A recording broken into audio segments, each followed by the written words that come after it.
sampai sekarang masih banyak yang nanya sama saya tentang gimana ya caranya Mas bisa belajar NLP. Bener nggak sih kalau belajar NLP itu harus ikut yang namanya sertifikasi NLP gitu ya? Terus gimana dong kalau gitu dengan kelas-kelas yang non sertifikasi yang mungkin sifatnya aplikatif, itu gimana statusnya dalam belajar NLP itu ya?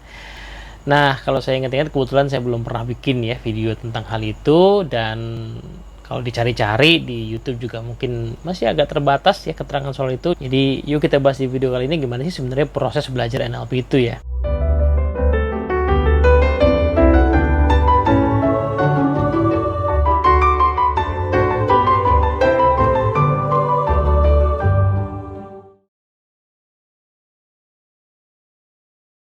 Oke, assalamualaikum warahmatullahi wabarakatuh. Halo teman-teman semua, ketemu lagi di seri belajar NLP kita ya. Jadi dengan menonton video ini saya berasumsi teman-teman sudah tahu apa itu NLP, pernah dengar atau minimal kalau baru dengar sekilas ya, nonton dulu aja beberapa video yang ada di playlist ya di YouTube channel ini ya tentang seri belajar NLP.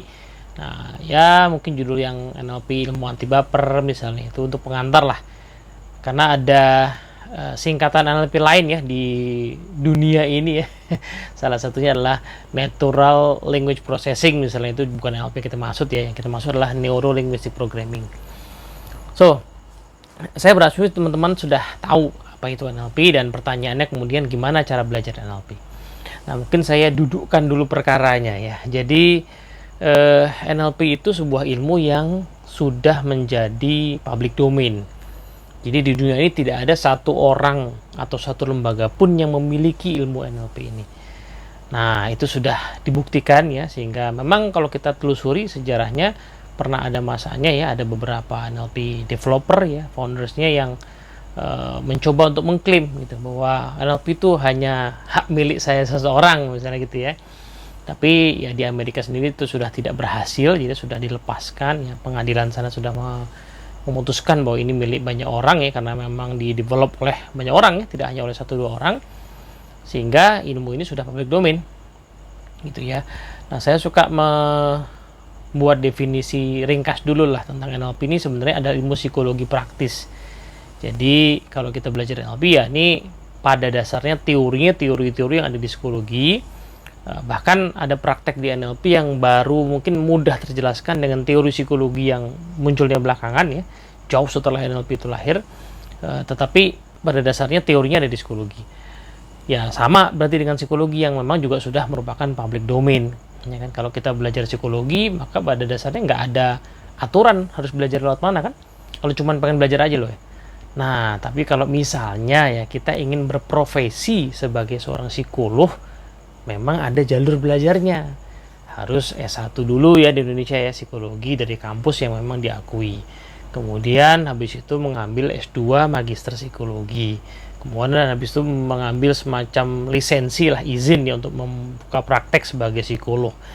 Nah, ada jalur-jalur resmi yang harus ini. Kenapa? Karena profesi psikolog di Indonesia sudah diatur ya, oleh pemerintah, sehingga memang kita nggak bisa berpraktek dan ngaku-ngaku sebagai psikolog tanpa punya izin yang diperoleh lewat proses yang tadi gitu. Tapi untuk belajar ilmu psikologinya bebas, nggak ada masalah.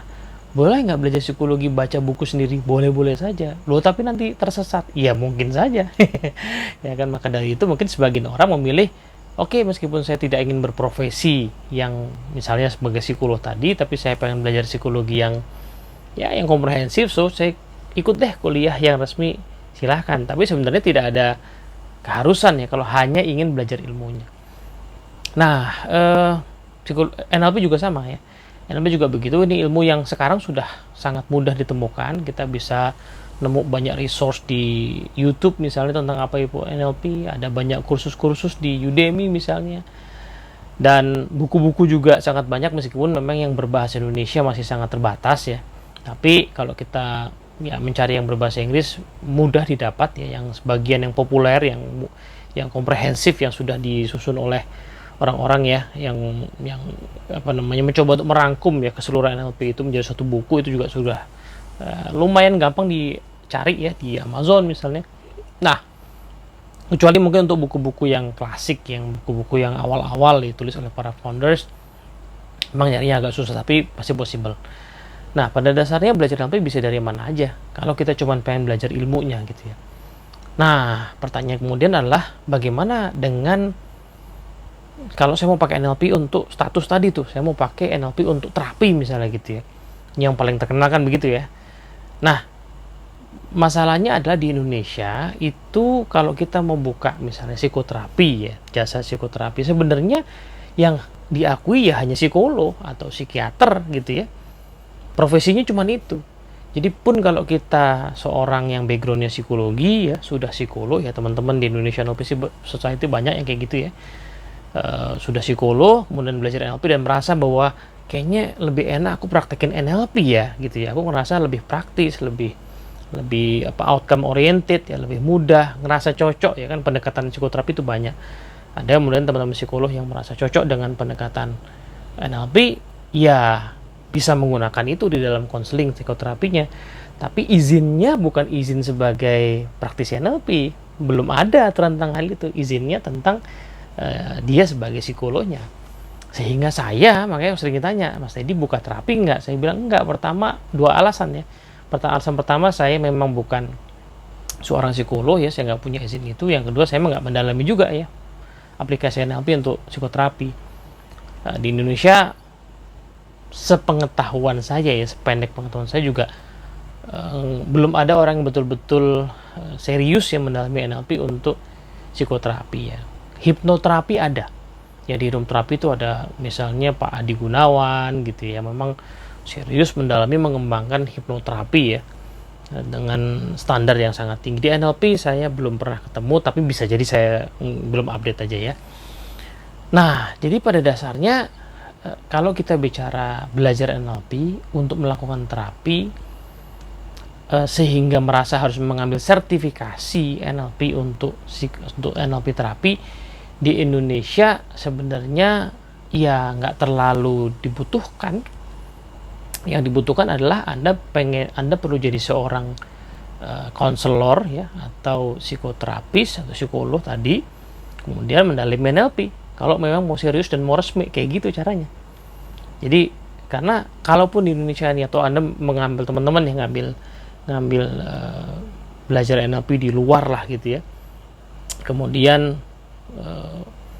ya anggaplah merasa kompeten gitu, di Indonesia toh nggak diakuin kok gitu ya. Yang diakuin tetap aja psikolog ya kan, tetap aja psikiater gitu. Jadi intinya di Indonesia belum sampai ke sana. Tapi ini tidak untuk mengatakan bahwa nggak ada gunanya belajar yang kayak gitu. Saya nggak mengatakan demikiannya. Artinya saya hanya mengatakan bahwa memang PR-nya masih ada. Teman-teman yang mau belajar, yang teman-teman yang psikolog ya, psikoterapis yang mendalami NLP, memang masih punya PR untuk membuat NLP dalam psikoterapi ini menjadi sebuah pendekatan yang rapih, yang resmi, bisa dipakai di Indonesia ya, yang diakui. Itu memang masih ada PR ke sana ya, tapi saya sudah melihat titik cerahnya mulai ada. Tapi anyway, belum sekarang ya, cuma nanti akan ke sana. Nah, kalau gitu pertanyaannya, kalau saya mau belajar NLP gimana dong? Nah, jadi pilihannya tinggal begini kalau menurut saya teman-teman. Yang pertama-tama, teman-teman butuhnya buat apa? Kalau butuhnya buat aplikasi ke diri sendiri, aplikasi ke relasi, aplikasi untuk cara kita bisa ngelola hubungan, cara saya bisa ngelola diri saya sendiri, cara saya mimpin, maka kita belajar NLP yang sifatnya aplikatif itu sudah cukup ya kan. Dan saya kira ada banyak ya.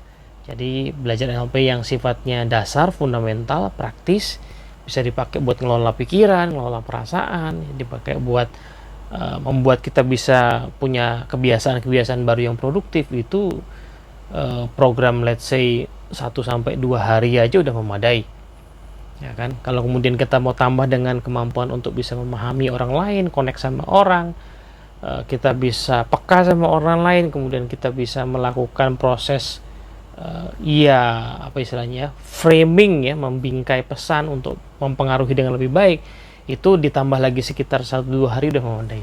Jadi kita ikut program sekitar 4 hari 5 hari itu sudah memadai ya, kalau hanya buat kepentingan itu. Dan itu saya pikir yang jauh dibutuhkan lebih banyak orang ya gitu. Nah, gimana dengan kalau kita pengen belajar NLP untuk psikoterapi? Nah, saya di Indonesia belum nemu yang Tapi sekali lagi ini mungkin saja saya yang belum nemu ya, belum nemu program yang cukup komprehensif, karena menurut saya pasti jumlah durasi belajarnya jauh lebih panjang. Sebagai contoh di Inggris ya, kalau kita browsing sedikit kita ketemu namanya UKCP, United Kingdom Council of Psychotherapy, itu sudah mengakui NLPT, menyebutnya ya, Neuro Linguistic Psychotherapy, sebagai salah satu pendekatan yang resmi. Jadi para psikoterapi, psikolog di sana bisa pakai itu untuk terapi mereka, dan itu oke ya, sudah resmi diakui. Nah, itu kalau kita browsing ke websitenya NLPTCA kalau nggak salah itu kita akan ketemu standarnya sangat tinggi. Ya, standarnya bukan sekedar ikut training 1-2 hari certified gitu, nggak gitu. Standarnya sangat tinggi, sangat panjang ya proses belajarnya. Nah, saya kira di Indonesia harusnya bisa sampai ke sana ya suatu saat nanti, sekarang sih belum. Tapi kalau saya orang Indonesia dan pengen belajar gimana ya, saran saya adalah belajar dulu dasar-dasarnya, lalu dalami secara mendalam ya. Mungkin either ya teman-teman berkumpul dengan sesama psikolog di sini yang punya minat, kemudian mencoba untuk mengakses ya sumber-sumber yang belajarnya mungkin, kemudian mencoba untuk mengolah ya, mempraktekkan, lalu ya mulai membuat standar gitu ya. Atau ya tadi pengen belajar ke Inggris barangkali ya, saya sih karena kebetulan nggak ke arah sana, jadi saya nggak ngejar ke situ. Bisa mendorong teman-teman untuk bisa melakukan hal itu kalau memang rasa-rasanya itu cocok gitu ya. Nah, berarti pertanyaannya lagi, kalau gitu perlu nggak saya ikut sertifikasi? Kalau gitu perlu nggak saya ikut sertifikasi NLP yang ada di Indonesia? Nah, balik lagi, ya kalau perlu nggak perlu, pada dasarnya kalau teman-teman tadi ya kembali ke tujuannya ya pada dasarnya nggak perlu amat sih, ya kan. Tapi di tiap kelas itu kan pasti ada materi-materi yang diajarkan oleh orang-orang yang kompeten, yang mungkin punya manfaat buat kita. Ya kalau ngerasa cocok sama trainernya, ngerasa cocok sama materinya, ikut aja. Ya soal dapat sertifikat apa enggak itu urusan lain. Tapi yang jelas ya sertifikatnya nggak terlalu ngefek sih di sini, ya kan. Di Indonesia belum terlalu ngefek. Gitu. Nah, kalau gitu proses belajar NLP gimana? Ya kan? Nah, kebetulan di Indonesia NLP Society kita punya sebuah sistem ya yang sudah tersedia. Kita desain proses yang namanya belajar NLP online misalnya. Itu cocok banget buat yang pengen kenalan aja dulu deh gitu ya. Saya dengar NLP katanya bagus, saya direkomendasiin. Ya, mulainya lewat mana? Saran kami ya belajar NLP online. Pertama, alasannya adalah program ini simple. Ini diajarkan materi-materi yang sangat mendasar untuk aplikasi ke diri sendiri dulu. Rasain manfaat buat diri sendiri dulu. Programnya berbasis video, lalu ada proses tanya jawabnya juga ya, self-paced, bisa diatur sendiri proses untuk belajarnya, dan sangat efisien ya, secara biaya juga sangat efisien. Tapi kalau dipraktekkan betul ya, maka durasi dari pembukaan sampai penutupan itu 3 minggu ya. 3 minggu itu tentu saja nggak full ya. Jadi 3 minggu kalau dijalanin betul ya, belajarnya diikuti, latihannya dijalanin, tanya jawabnya dihadiri, sampai ujung itu sudah memadai untuk ngerti dasar-dasar NLP supaya saya bisa mengelola pikiran, perasaan, dan tindakan saya. Nah, dari sini biasanya teman-teman yang punya minat lebih jauh, saya pengen dong belajar lebih dalam. Nah, materi-materi BNO ini didalami di proses yang memang lebih interaktif di kelas namanya, atau program namanya Essential Life Course, yang juga sudah tersedia secara online. Nah, materinya didalamin plus ditambahin dengan materi untuk relationship ya, membuat hubungan kita bisa lebih baik. Itu teknik-tekniknya seperti apa.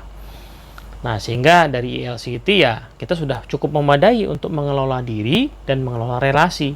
Kan 2 hal itu aja sehari-hari yang kita butuhkan buat hidup lebih baik kan. Kita ngelola diri kita, nggak baperan, kita bisa produktif. Juga kita ngelola relasi kita supaya bisa bersinergi dengan orang lain ya, berkolaborasi dengan orang lain. Gitu. Nah, terus gimana kalau kita kemudian pengen bantu orang? Yang saat ini tersedia adalah di Indonesia NLP Society proses belajarnya namanya pakai NLP Coach Certification. Nah, jadi ini sebuah sertifikasi yang didesain untuk membantu teman-teman yang sudah melalui BNO, sudah melalui ILC, untuk kemudian pengen belajar kompetensi coaching supaya bisa bantu orang lain lewat proses yang namanya coaching. Nanti lihat aja di YouTube channel saya video tentang apa itu coaching ya, dan juga ada demo-demonya juga ya, coaching seperti apa yang dimaksud gitu ya. Nah, kenapa kita sebut sertifikasi? Karena memang proses belajarnya adalah berbasis kompetensi. Jadi memang ada ujiannya, dan orang yang ikut ujian itu bisa lulus dan bisa tidak lulus. Kan itu syaratnya ya. Jadi bisa lulus, bisa nggak lulus. Kalau lulus gimana? Ya diuji lah, latihan lagi, diuji lagi gitu ya. Jadi orang yang disebut sebagai certified menurut INLPS, ya orang memang sudah lulus ujian itu. Nah pertanyaannya, apakah sertifikasi NLP Coach sesuatu yang wajib di Indonesia? Saat ini belum. Ya ini sama dengan ini aja. Saat ini belum. Ini agak berbeda ya. Coaching dengan psikoterapi itu agak beda. Kalau psikoterapi tadi ya, itu sudah ada aturannya. Ada profesinya namanya psikolog, psikiater, sudah diatur lah, konselor gitu ya, sudah diatur. Coaching memang ngetren belakangan, tapi pemerintah kita belum punya aturan tentang hal itu. Sedang dirintis oleh teman-teman, tapi belum ada aturan, sehingga sebenarnya sertifikasi coaching dari manapun itu secara aturan nggak ada impact-nya. Tapi, nah kita kan pengen belajar kompetensi yang betul-betul bisa dipraktekin di lapangan, bisa bermanfaat buat klien kita. Bukan kompetensi yang mohon maaf abal-abal gitu ya. Jadi tentu saja ya akhirnya kita harus mencari proses belajar yang bisa bikin kita kompeten. Nah kalau coaching kebetulan banyak nih ya, dengan coaching itu dengan berbagai alirannya, pendekatannya nggak cuma NLP ya, itu di Indonesia udah banyak yang memang serius banget menggarapnya, standarnya juga cukup tinggi sehingga orang yang lulus di situ ya memang orang yang kompeten. Nah di NLP coaching yang didesain oleh INLPS juga sama ya. Kita memang tidak berafiliasi dengan manapun ya, kita mencoba untuk mengembangkan based on pengalaman kita sendiri dan proses belajar, tapi berbasis kompetensi, sehingga memang orang-orang yang mengikuti proses belajar dan luluslah yang memang kita akan sebut sebagai certified NLP coach. Nah seperti itu. Nah baru ada sampai situ ya, psikoterapi kita belum punya, kemudian ya cuman itu sih kebanyakan yang ditanyain ya, NLP buat terapi ya. Kalau NLP buat parenting kan nggak perlu buat sertifikasi. Masa orang mau disertifikasi belajar NLP buat mempraktekkan keluarganya sendiri, kan aneh juga ya. NLP for sales misalnya, masa orang mau disertifikasi untuk menjual mah intinya adalah laku aja, itu sudah bisa dipakai ya. NLP for leadership masa mau disertifikasi? Buat company mah yang penting bukan sertifikasinya, yang penting adalah dia belajar NLP ya, anggaplah begitu, kemudian dia bisa pakai, kemudian dia bisa memimpin dengan baik, itu sudah cukup kan.